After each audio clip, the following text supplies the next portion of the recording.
Здравствуйте, уважаемые друзья, постоянные зрители телеканала «Варзиш». Сегодня у нас в гостях один из представителей последнего золотого поколения легендарного футбольного клуба «Памир».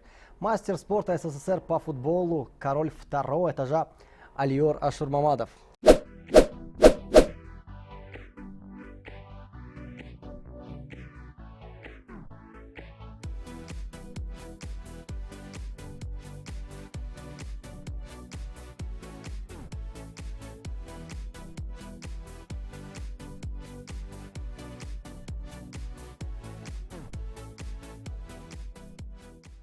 Алиор Делухович, наконец-то мы встретились. Как давно мы планировали это интервью? По-моему, было лето. Мы встречались в городе Худжанд, запланировали, что будет запись, но судьбой так было решено, что мы встретились в 2021 году. Так или иначе. Начнем с самого последнего. Вы возглавили футбольный клуб ЦСКА по окончанию сезона. Почему покинули Старовшан и возглавили армейцев? Ну, во-первых, я многодетный папа, поэтому мне надо быть дома. Поэтому я выбрал Душанбе, потому что быть ближе к семье. Только этот фактор сыграл роль в вашем решении поменять клуб? Ну, можно сказать, это, да, самый большой процент, да, это считайте, что да. Как руководство футбольного клуба из Старовшана отреагировало на известие о том, что вы покидаете клуб? Ну, я думаю, я свои обязанности выполнил перед ними в полном объеме. Думаю, что и болельщики, и команда осталась довольна этим. Поэтому моей работой, я думаю, Должны быть довольны. должны быть довольны. Но, возможно, они хотели продолжить сотрудничество? Ну да, конечно, они хорошо ко мне относятся. Как бы это, когда ты работаешь с командой, ты становишься частью команды. То есть это как твоя семья получается, да. И, в общем-то, как бы это, там мы жили очень дружно, и очень, особенно болельщики очень хорошо поддерживали. Поэтому это, конечно, они хотели, чтобы я остался, продолжать с ними работать, но жизнь продолжается, поэтому у них все впереди. В целом, для вас в качестве главного тренера футбольного клуба из Старовшан, как сложился сезон 2020? Насколько мы знаем, он сложился для этой команды очень даже непросто. Ну да, были проблемы изначально, почти все об этом знали, и болельщики знали, и все любители футбола. Я не буду обо всем говорить, но потом мы набрали хороший ход, хороший оборот, и эти проблемы потом мы забыли. Я всегда верил, что мы выберемся из этой ситуации, очень сложной, и получилось. Проблема была только из-за коронавируса. Насколько всем известно, из-за пандемии 3 или 4 игроков из Узбекистана, легионеры, не смогли присоединиться к команде вовремя. И Старовшан вынужден был играть тем составом, который есть в распоряжении. Даже если память изменяет, в нескольких матчах в воротах стоял футболист, который учился в 9 классе, 14-15 лет. Да, это так, действительно, у нас один мальчик, было ему 17, а другому 15 лет, да. Поэтому проблемы начинаются с вратарской зоны, и потом пришлось полузащитников делать защитниками, нападающих делать полузащитниками, в общем-то, ну и потихонечку. И то в этих перестроениях у нас были хорошие игры, очень хорошие игры. В некоторых играх мы на последних минутах упускали победы, в некоторых ничью упускали. Ну, в общем-то, состав был сбалансирован по-другому, но в чемпионате мы уже начали совсем по-другому. Да и 2 круга – это тоже проблема стала для нас. После, так скажем, неудачного старта сезона была хоть какая-то надежда, что и Старовшан сохранит прописку высшей лиги? Нет, Ведь результаты были очень плохие в самом начале. Да, очень плохие, 6 поражений подряд. Очень тяжело было, угнетало это все, конечно, это очень давит. Но я всегда верил в ребят, потому что я видел, как они тренировались, как они отдавались. Просто мы ждали вот этих 3 защитников и вратаря. Поэтому, жаль, что один защитник сломался, очень хороший защитник. И у нас мы с 2 легионерами и с 3 Правда, потом ушел тоже вратарь. И мы считаем, что с двумя легионерами как бы сыграли очень достойно. Но привлекли еще пару футболистов. В ворота Хайриев был приглашен. Да, потом во втором круге мы привлекли как бы Хариева в ворота, значит, Салама. Журмамадова, да. Чей это сын? Ну, это мой сын, да. Мы его взяли в аренду из Истеклова. Чья была инициатива привлечь Салама Шурмамадова в составе Старовшана? Ну, это моя была инициатива, потому что он как бы сидел в запасе, ему надо было уже играть, потому что я видел. Здесь чувство отца больше играло роль, или же чувство главного тренера футбольного клуба из Саравшан, который хотел усилить игру команды? Ну, и я знал, что мой сын так нестандартный игрок немножко, и поэтому хотел его видеть у себя, да, в команде. Я знал, что он поможет, потому что он уже горел желанием играть. Среди ваших детей только Салам продолжает ваш путь. Старший Да, боксом занимается, да? да, В Москве. в Москве, да. Отлично. Откуда у тебя такая информация? Мы копали. Кто хочет, тот всегда находит. Итак, чем вас не устраивал Саравшан? Финансовая Нет, нестабильность, неконкурентоспособный состав или что-то еще? ну, понимаете, там, как сказать, почти все местные ребята. Не могу сказать, что он меня не устраивал. Все там есть сплав опыта, очень много опытных ребят, возрастных. Ну и я думаю, я вот тоже парочку молодых подготовил, потому что я работал и с дублем, работал, и там, которые молодые при команде были. Я думаю, в этом сезоне эти два парня должны показать себя. В народе шутят, в частности, когда мы были в Старовшане, в Худжанде, много про это слышали, что Альюра Шурмамадов звал своих игроков на матч из местного базара. Что это означает? Ну, это означает, что у нас, честно говоря, сам футбол немножко, не сказать, что он полный профессиональный. Ну, так, если честно взять. Потому что, будем так говорить, в наше время футбол нас кормил конкретно. А сейчас получается, что надо еще чем-то заниматься. Поэтому считайте, что утром они на работе, а вечером на тренировке. И несмотря на это, они сумели сохранить прописку команды высшей лиги. Ну, они очень преданы своему клубу. Я думаю, что эта преданность, это самоотдача высокая. Ну, в общем-то, вот это вот, как сказать, я не люблю самое большее равнодушие, когда есть, в общем-то, я не видел там равнодушных.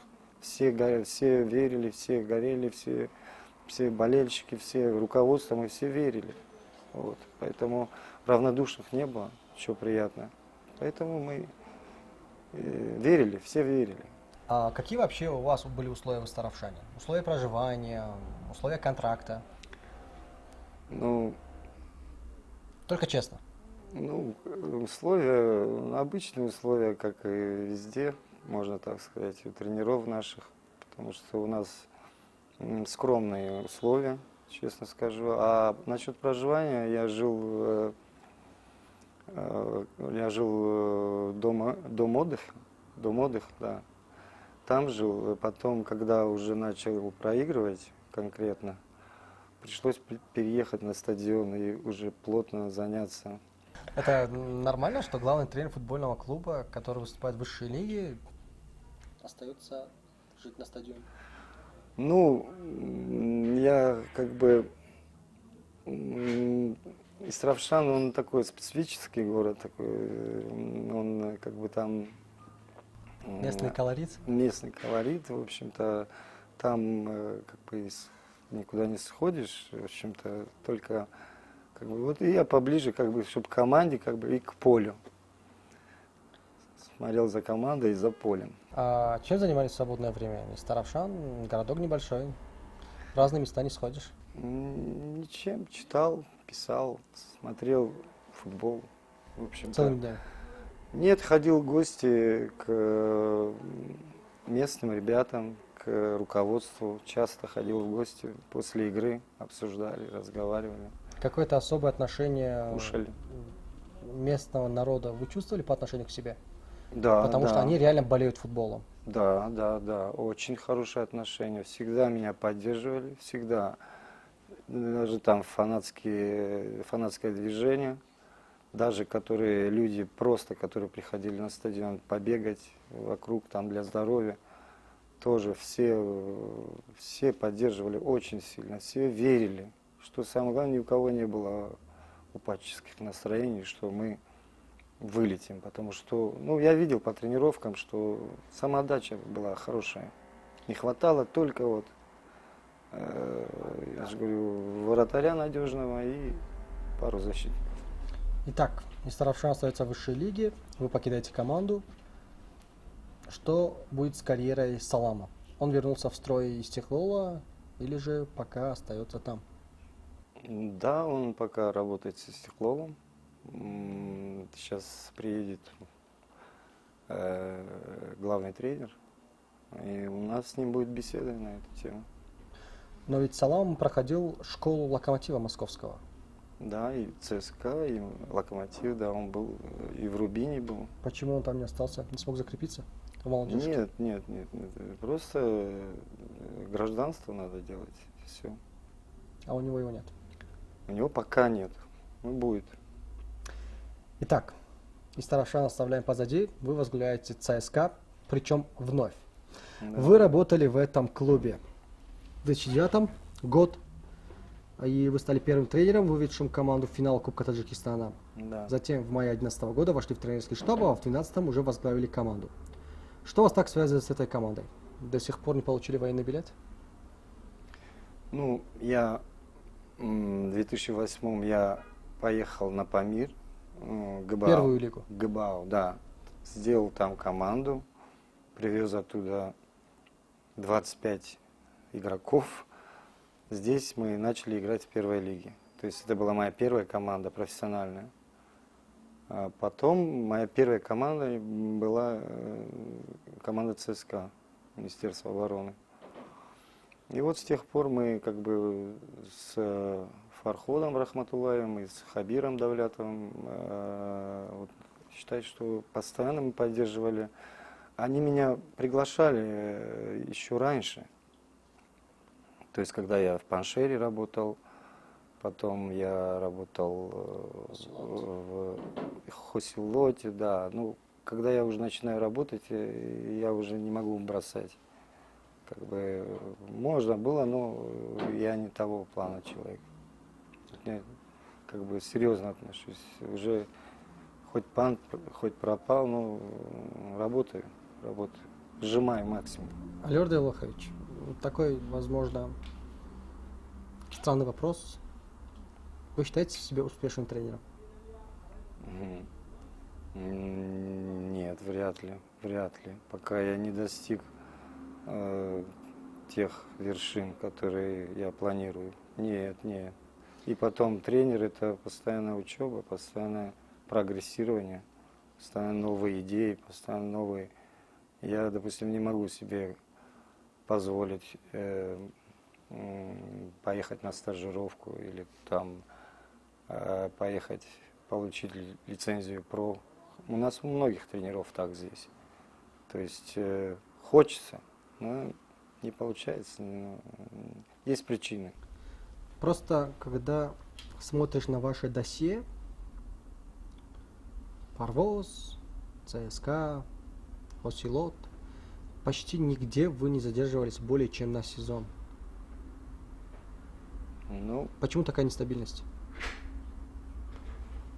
нет, ну иногда приходилось пожары тушить, и знаешь, как бы команда оставалась, допустим, там дубль оставался, приходилось в высшей лиге играть с дублем, понимаешь? Когда это было? С какой командой? С Хосилотом это было. Вначале Хосилот был сильный, я был там советником. В 2016 году. Да, когда была задача второе место, мы ее выполнили. да. А потом, когда деньги кончились, то есть остались одни ребятишки, все ушли, мастера, ну, звезды, будем так говорить. И остались одни мальчишки. Ну, никто не хотел брать их. А я уже и работал с ними, с дублерами. Я их знал хорошо. И мы только в последнем туре отдали высшую лигу. То есть мы проиграли по Аншеру. Хотя и то вели. Вели 1-0 и попали. То есть ребятки мастерства не хватило. Не считаете ли вы, что это проблема в Таджикистане, что с футболистами, с тренерами подписывают контракт только на 1 год? Ну, это экономическая сторона вопроса здесь. Каждый футболист ищет, где лучше, как говорится. Это здесь экономика влияет, поэтому мы не можем, у нас нет долгосрочных, нельзя вот планировать на 2-3 года, то есть ставить задачи, подписывать футболистов. Конечно, хотелось бы так.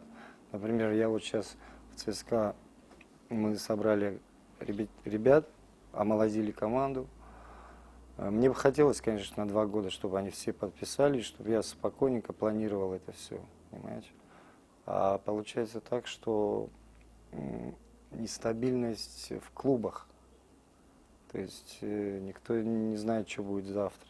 Поэтому люди подписывают только на год. И потом, хорошо, мы сейчас вот сбалансировали состав, набрали людей. И уже хотя бы 3 месяца я уже знаю, как работать. А вот если вы обратите внимание, вот то есть сейчас часто бывает так, что он тренируется с тобой месяц, потом где-то лучше предложение, где-то копейка больше, он сразу туда переходит. Я все понимаю, это как бы не они виноваты. Это, то есть, экономическая ситуация. Алёр Давлохович, в вашей тренерской карьере есть один необычный клуб – Аббосим Сапе. Да. Команда из Афганистана, с которой вы работали в 2018. Как вас занесло в Афганистан? Ну, будем говорить так, там платят намного больше, честно. За короткий срок намного больше платят. Чем в Таджикистане? Да. Семья большая, надо кормить. Я вас прекрасно понимаю, но расскажите, пожалуйста, про тот ваш период в жизни. Ну что, Кабул меня удивил, конечно, Чем? своим разнообразием красок. Вот. Все время вертолеты крутятся, дирижабли летают. Действительно ли правда все то, что показывают в СМИ? Что происходит в Афганистане, что в Кабуле? Постоянные теракты, бомбежки? Ну, я бы не сказал постоянные. Допустим, когда мы работали, не было. Ну, вот месяц мы отработали.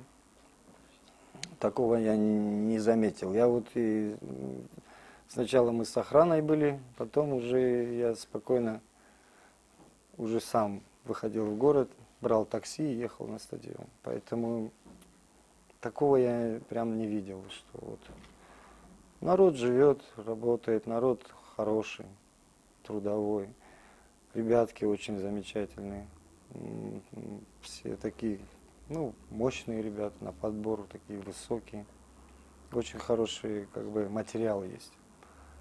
Вот, Аббосим Сапе — это команда никогда не выигрывала, никогда не выходила в полуфинал. Она постоянно занимала последнее место. Нам не досталось. Ну, там до меня ее готовил, конечно, там ихний специалист.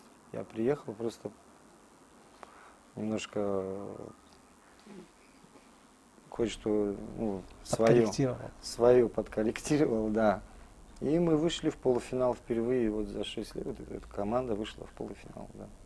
Это было сюрприз для всех. Но до вас другие таджикские специалисты тоже там работали. Буйрган Бердиев, Да, по-моему, был да. одним из первых. Да, да, очень много наших ребят постоянно каждый год ездили. Я первый раз поехал, да. На вас они как вышли?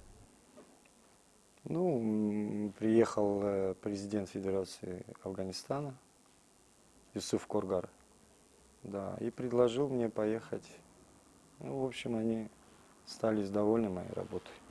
Может это прозвучать не совсем корректно, но пару раз вас увольняли. С команд? Да. Как вообще, вопрос не в частности в вашем случае, а как вообще в Таджикистане увольняют тренеров? Я сейчас что-то не вспомнил, когда меня увольняли, но... В сети интернет А, был уволен Алиор Ашурмамадов а, из энергетика в 2010-м. да, это было, да, точно, точно. Ну, энергетик, у них не хватило терпения немножко, я считаю.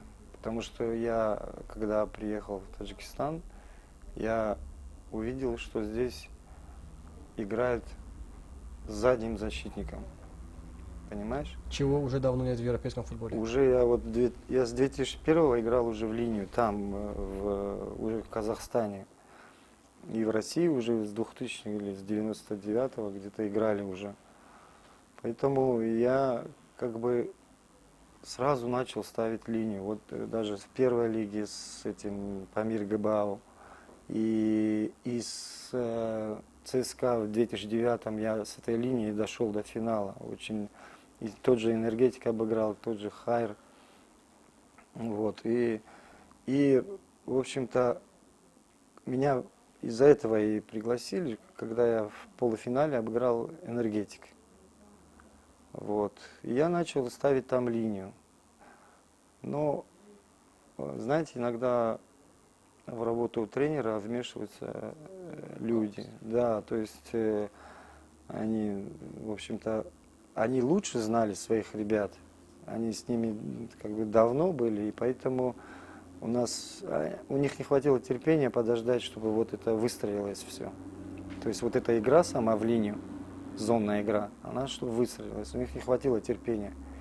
И они думали, что я приду и тут пойдут победы за победами, но такого не бывает, нужно время. Тем более там у них все были молодые ребятки, которые сейчас уже вот и в Истихлоле, и там везде по клубам играют до сих пор ребятки. Поэтому они были достаточно молодые. Это тот же Хтам Назаров, тот же Чориев, понимаешь? То есть они очень молодые были, это 7 лет назад или 8 лет. Так что им просто не хватило терпения. И потом нужно все-таки здесь смотреть на вещи реально. То есть они хотели вот этим же составом, то есть нужно было, конечно, 3-4 опытных игрока. С молодежью нужны все равно старики, чтобы они немножко подгоняли. У вас вообще в карьере тренерской был когда-нибудь скандал с руководством клуба? Такой сильный скандал. Да, был, конечно, был сильный скандал. С каким клубом? С Энергетиком. Так, можно поподробнее? Чем все закончилось? Дракой закончилось? Чем Да закончилось? вы что? Конечно, а чё? Давайте вспомним день драки. М. Кто что сказал, кто на кого напал. Ну, с руководства там, ну, человек начал. Это все так вот, чисто, как сказать, человек сказал, что он меня привел сюда. Я сказал, не ты меня привел сюда, меня сюда позвали. Он говорит, нет, я тебя привел. И Слово за пошло-поехало, слово. конечно. Там еще столько свидетелей было, что многие помнят этот случай. Кулаками нормально машете? Ну, раньше был очень такой, нормально такой. А сейчас, нет, сейчас спокойно, тихий. Сейчас обхожу Ясно.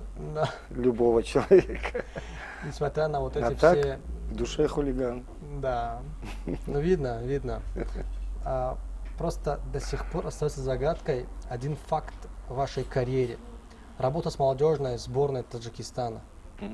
Вас назначили в 2009-м вместо Салудина Гафурова, не сыграв ни одного матча под вашим руководством вас сняли с должности, заменили на Мамаджона Хабибулаева, на Муалима. Можно как-то раскрыть карты вот этого инцидента?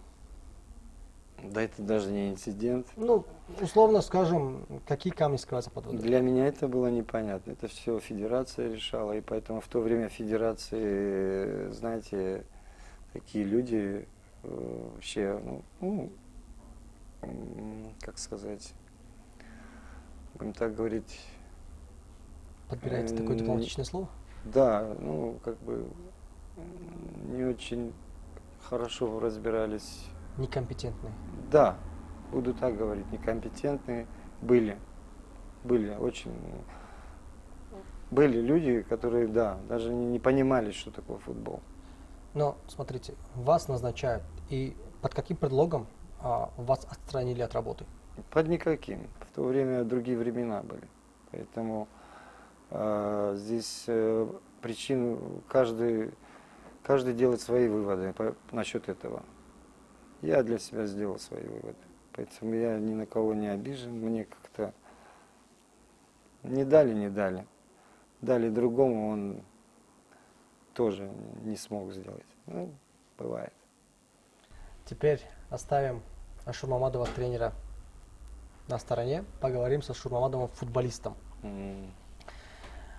Вы начали играть на профессиональном уровне под самый развал Советского Союза.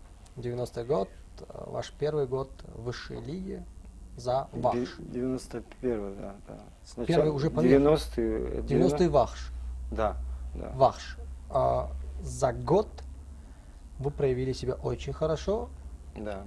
И в следующем году вы оказываетесь в Памире, в самом легендарном клубе Таджикистана. Да.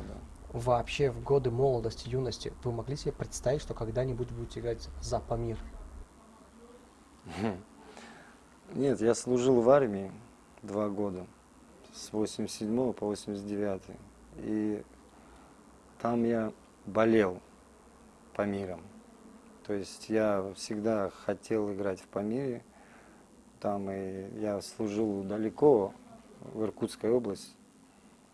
Поэтому я всегда грезил, у меня всегда, я где бы меня не бросало, там то в Читу, то в Иркутске, я постоянно делал ворота себе, ходил кеды и с утра бил мяч, работал с мячом.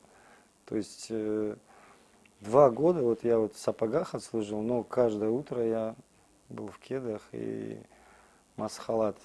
Из масхалата я сделал сетку для ворот и долбил, работал. Человек подавал, а я бил. В общем, играть там некогда было, поэтому служба. После распада СССР большинство игроков Памира покинули команду. И в 92 году уже в независимом чемпионате Республики Таджикистан Памир выступал. Но вы не оставили команду и стали чемпионом в том году. Да. Расскажите про тот период, что творилось в Памире, какие перестановки были. Во-первых, мы сыграли, у нас была еще одна игра в апреле, Кубок СССР с ЦСКА. И все оставались здесь, весь основной состав. Вот. И в общем-то, последнюю игру мы сыграли. Первый чемпионат Таджикистана только начался, и с кем-то мы сыграли с Вахшем, потом сыграли с Ригаром. 1-0 мы выиграли, Вазген Манасян забил. И поехали где-то 20-го, точно не могу вспомнить, апреля, мы играли уже полуфинал Кубка СССР. И я вышел в стартовом составе. Поэтому... Это тот самый матч, когда большинство людей купили билет только туда и не обратно. Да, именно так. В том числе звезды. Да. Всех уже, у них у всех было приглашение. Поэтому... и у меня тогда тоже Юрий Павлович положил глаз на меня. И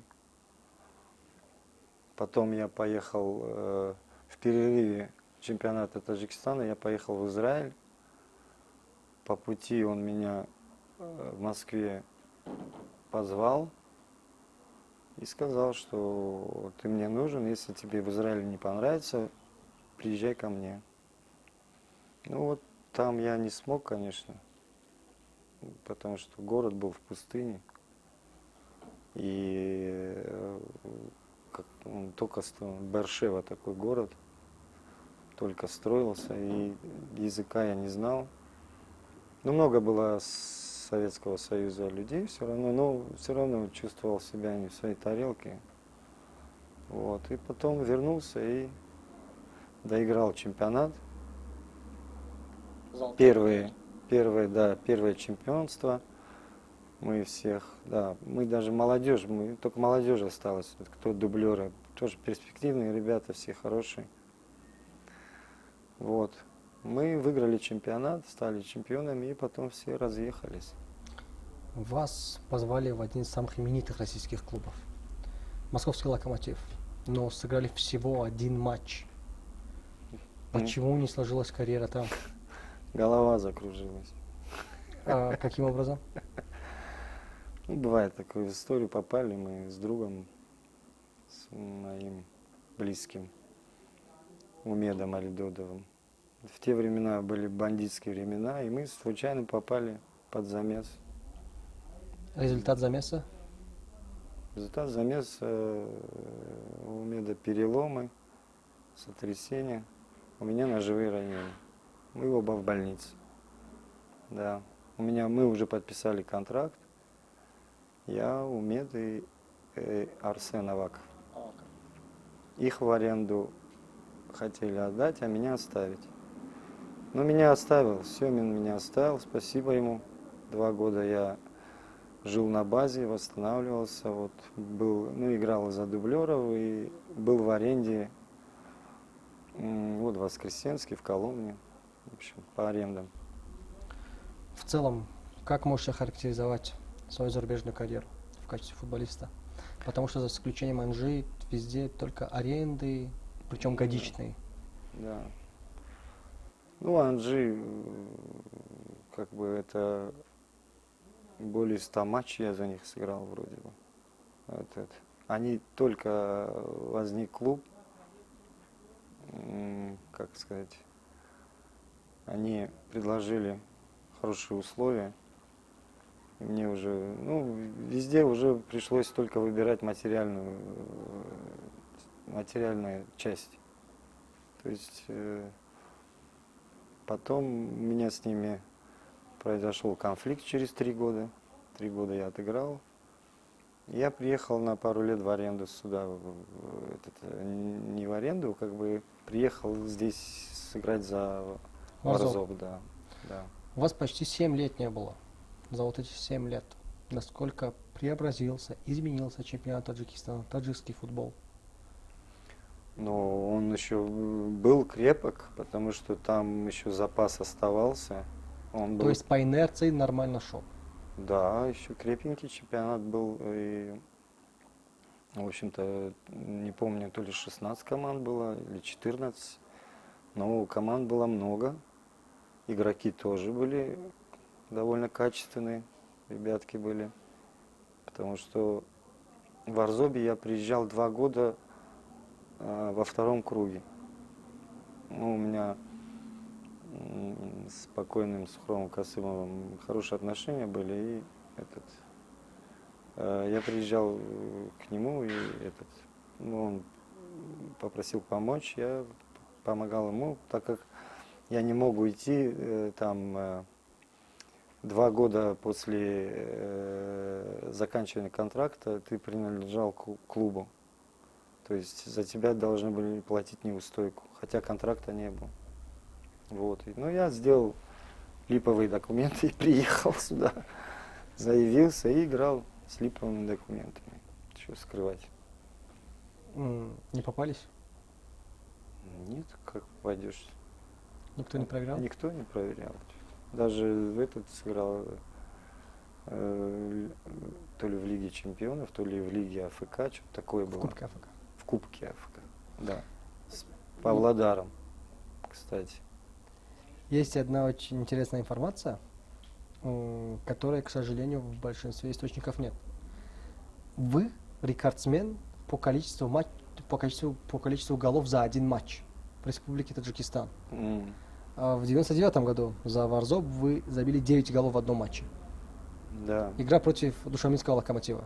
да, есть. Что это вообще за матч? Ну, это, мне кажется, 98-й или 99-й. 9.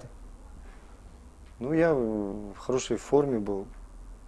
А тут мы играли на автомобилисте, да, точно. Ну и поперло как-то, все, что не бил, все залетало. Какой был окончательный счет?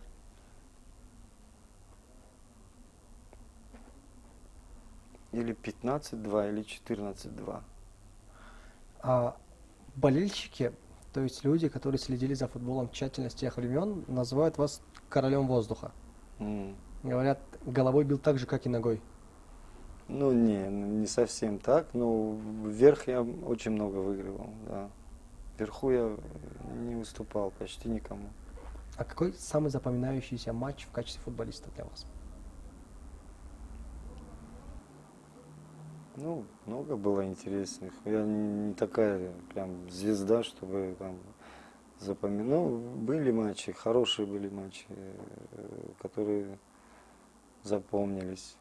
Ну, в основном запомнилась наша победа над чемпионом России. Анжи, 2-я лига мы были. Играли против Спартак Алании. Они были без 5 минут чемпионами России. Газаев был тренер. И мы выиграли у них, хотя проигрывали 1-0. Я на 90-й вроде сравнял. И на добавочное время отдал голевую передачу. И мы выиграли это. Там вот это кавказское противостояние очень серьезное было. И война шла в Чечне. И вот этот матч, да, мне сильно запомнился. Минут начнется игра 1/16 финала розыгрыша Кубка России по футболу. Несмотря на слова Александра Маркарова, все понимали, Анжи будет сложно противостоять сопернику, который имеет в своем составе футболистов уровня сборной страны. И все же подопечным Валерия Газаева удается первыми забить гол. После потери мяча махачкалинцами «Спартак Алания» организовала контратаку, которую удачно завершил Анатолий Канищев. Ой-ой-ой, ну как? Да, вот он. Прорыв этого опасного нападающего, о котором так много говорят в этом сезоне, который так много забивает, использует любую возможность для взятия ворот. Скорее После всего, пропущенного мяча наставник Анжи идет на перестановки и делает 2 замены, одна из которых станет судьбоносной. Ашур Мамадов, которого Александр Маркаров выпустил на поле на 70-й минуте, вытаскивает для Анжи счастливый билет, переведя игру в дополнительное время. сколько таких красивых он ударов забивал. Может быть, это последний шанс. Воспользоваться бы им. Вот он гол! Здорово! Отлично! Молодцы, Анжи! Молодцы наши футболисты! Использовали таки этот шанс! Молодцы! Молодцы! 1-1. Счет стал за 3 минуты до окончания встречи 1-1. Болельщики выскакивают, некоторые горячие болельщики выскакивают на поле, но нельзя этого делать. Матч могут прервать. И Ашур Мамадов там буквально добил, занес мяч в ворота. На трибунах тогда было такое, ну, скажу избитую фразу, взорвался вулкан на стадионе. Я никогда не видел, чтобы наши болельщики так болели. Может быть, я не ошибусь, если скажу, что именно в тот день в Дагестане родилось фанатское движение. Наверное, именно вот после того матча.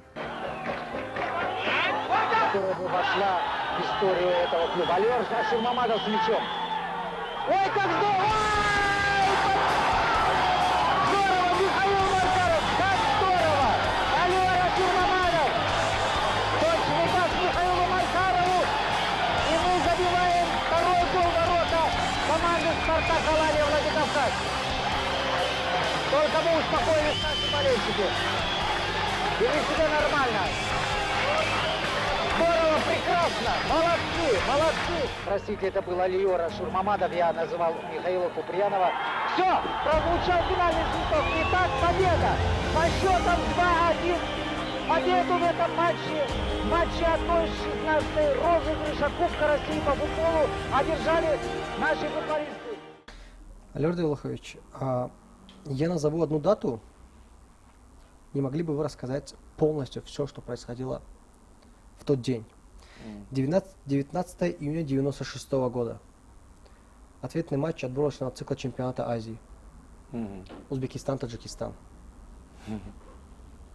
Можете рассказать? Странный матч.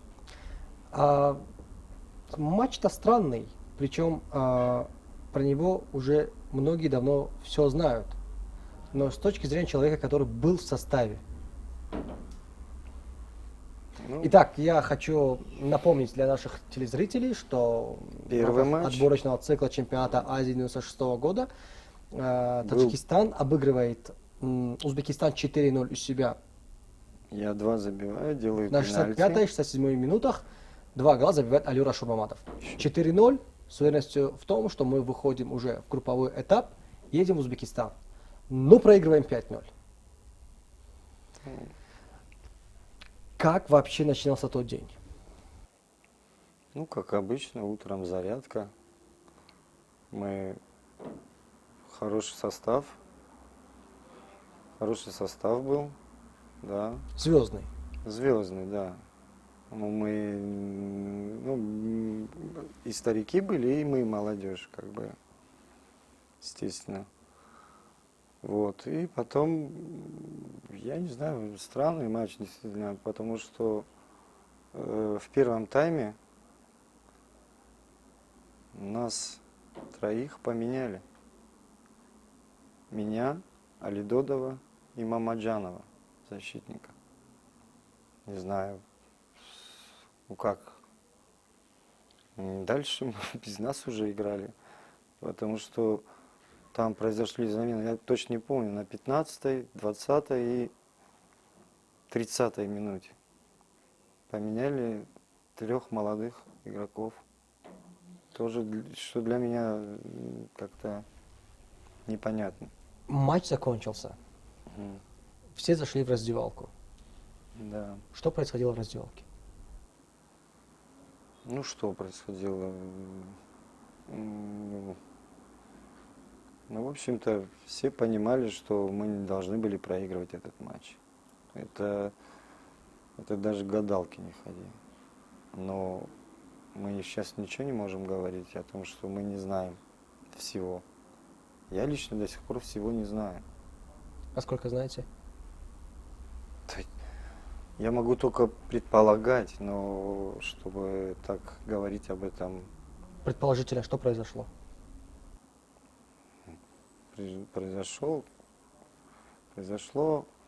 произошел провал. Провал конкретно. А с чем Со он стороны связан? кого? Со стороны, естественно, игроков.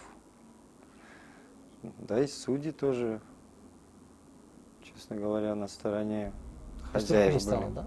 Из Туркменистана, да. Судьи тоже были на стороне местных ребятишек. Поэтому произошел провал, я считаю. Поэтому, Почему никто не хочет открыто говорить, что произошло в том матче? потому что многие не знают, что именно произошло. Но Сложно догадки сказать. же определенно существуют. Ну, нельзя обвинять в том, что нет фактов. Это просто догадки. Но почему в самом начале матча Рашид Рахимов в наглую пытался получить красную карточку? Откуда у тебя такая информация? С чего ты взял? Как вот, откуда у тебя такой вот Достоверные источники. достоверный? Да. И причем он хотел заработать красную карточку, и явно он ее заслужил по сумме фолов. Но судья отметил явно: мы вместе зашли, вместе и выйдем.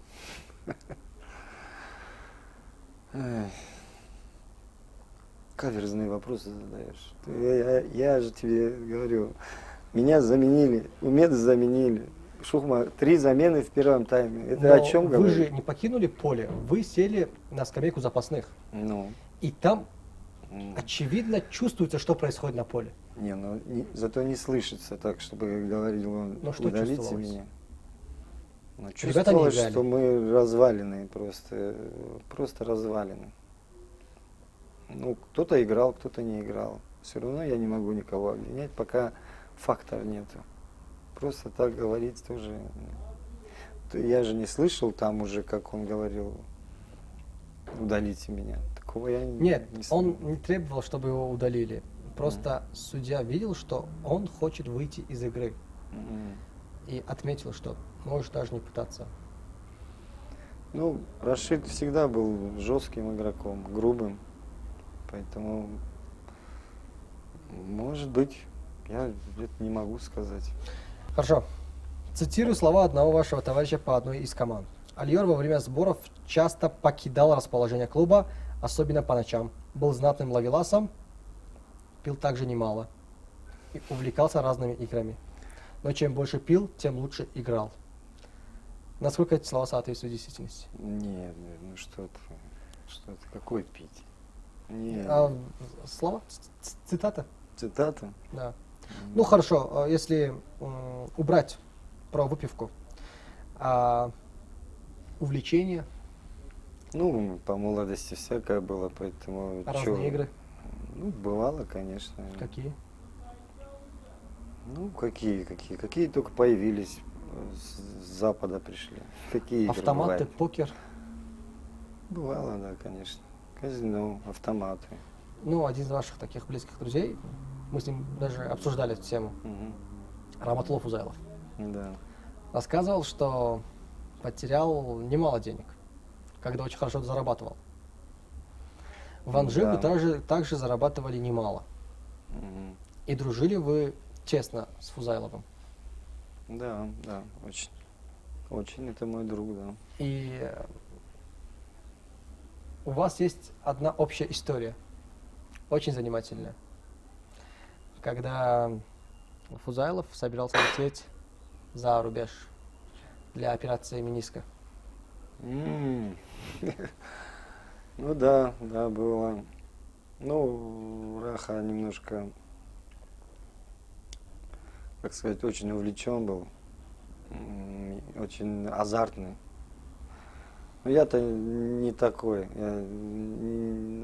Он сильно азарт, на самом деле. Мне его иногда приходилось останавливать, потому что он действительно очень любил играть.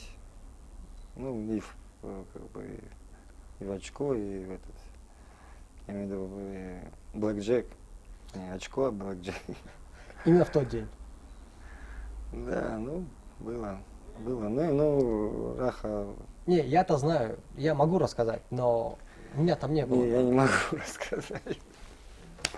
Нет, нет, мы так испортим молодежь. Нет, просто смотрите, Альор Давилохович, вся суть в том, что мы показываем молодежи наши ошибки, чтобы они этого не совершали. Да, действительно, все-таки с молодежью должен быть наставник, который подсказал бы, Именно. куда девать деньги. Но, к сожалению, у нашей молодежи нет таких денег, чтобы, понимаешь, то есть... Мало ли они заработают. Поэтому давайте расскажем эту историю. Ну, как, 2 человека зашли в казино и в С большими деньгами. большими деньгами и вышли голыми. Все. Отдали свои цацки золотые, чтобы сесть на такси и уехать до гостиницы. Тогда я могу добавить. В ломбард. Вы выигрывали, Мы выигрывали, да, выигрывали. но под утро Под утро на нуле. кому-то... Казино всегда остается выигрыш. Я тебе так скажу. Поэтому бывало. Нет, вы были в большом плюсе, и Раматуллов Фузайлов попросил небольшую сумму денег, чтобы продолжить, последнюю ставку сделать. Сейчас В итоге Раха увидит, скажет, мы с ним обсуждали эту тему уже, поэтому Не, ну это бывает, конечно, бывает, что, я же говорю, нету, когда рядом надо думать, прежде, ну, честно говоря. Азарт, он тоже, знаешь, у каждого спортсмена, каждый спортсмен азартен, и у него есть извилина азарта. Кто-то сильно болеет, кто-то по чуть-чуть. Поэтому были, да, большие деньги у нас, но рядом некому было подсказать. Не, ну я-то там так недвижимость-то взял. Это, Успели. да. Раха все больше машины любил. В общем, вот так. Я в недвижимость, Раха в машины. Он их менял. Вы в активы, он в пассивы. Нет, почему? Автомобиль считается пассивом ведь. Ну, почему? Он менял машины тоже. Мог менять в год 3 раза машины. Ну, мог себе позволить. Какие, да, появлялись машины, да. Шинник хорошо платил. Да. Теперь поговорим в несколько общих темах. Как оценить уровень таджикского футбола прямо сейчас? Ну, хочу сказать, что мы должны любить свой футбол, какой бы он ни был. Мое мнение личное. Потому что это очень важно. Мы в нем работаем. Хотим, не хотим, надо делать свою работу. Единственное, вот нам надо вот молодежь, конечно, больше внимания уделять, чтобы они приходили готовые в высшую лигу. Готовы в психологическом и же в физическом плане? Да, в любом, в технико-тактическом, физическом плане. То есть нужна какая-то система, программа, что ли, я так думаю. Потому что некоторые начинают поздно играть, некоторые не доводят их, в общем-то, до... Если заметили, мы в раннем возрасте даем результат, а потом уже, когда выходим, допустим, в 23, уже вот 23 олимпийской, уже мы все, у нас все останавливается почему-то, не идет развитие дальше. Вот. Поэтому приходится иногда технику закладывать в тренировочный процесс, понимаешь? То есть, допустим, одна нога работает, другая не работает, понимаешь? То есть плохо играет вверху, плохо выбирает позицию. Это все нужно обучать же, это все же нужно, это оттуда надо давать, чтобы здесь и теорию тоже, и схему тоже надо обучать отсюда. Вот, поэтому я думаю, что, ну, все равно я уважаю наш футбол, люблю его, работаю в нем, поэтому думаю, что не зря работаю и хочу, чтобы все-таки кто со мной работает, немножко хоть прогресс чтобы шел. Я думаю, у меня есть такие люди, которые вот прогрессировали. Ну, хотя, опять же, экономическая составляющая немножко отстает от самого футбола. Помните на стадионе 20-летия, когда мы вместе сидели, смотрели матч Худжан и Стеклол, произошел один момент, стычка игроков, и вы очень интересно прокомментировали ситуацию. Человек, нарушивший, встал и всеми способами клялся, что он не нарушал. И вы сказали, что это также одна из проблем нынешнего поколения. Ну да, у нас очень много, как сказать, несдержанных футболистов, будем так говорить, эмоциональных, да. Здесь нужно горячее сердце и холодная голова. А у нас чересчур много, у нас очень много остановок, я так думаю, все равно очень много свистков, очень много нарушений.